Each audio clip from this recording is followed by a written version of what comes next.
Ол өзінше қайта-қайта хабарласып қоймады. Бірден маған енді хабарласа берме дедім. Тіпті телефонды көтермедім.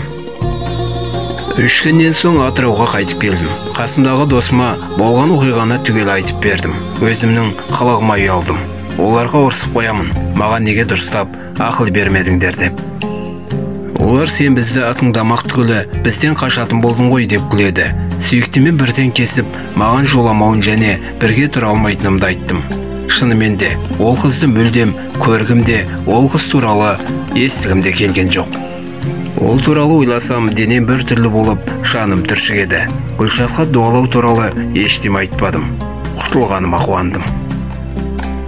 Кейіннен өз махаббатымды кездестіріп, үйлендім.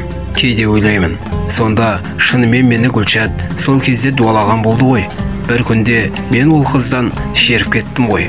Махаббат болса үйленер едім ғой.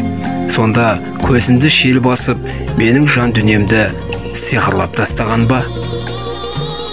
Сондай қылыққа баратын қыздар қазір көп деп естимін. Және де дуа дегенге сенетін болдым.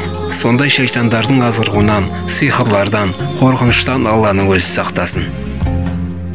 Сиқырды жасайтын адамдар ғой. Сонда олардың Алладан қорықпағаны ма?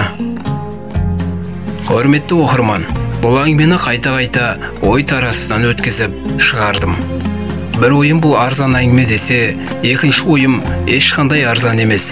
Осындай жағдайлардан талай жанұя бұзылып, шаңырақтары ортасына түскен деп, ақыры біреуге пайдасы болуы мүмкін деген оймен өздеріңе ұсынып отырмын.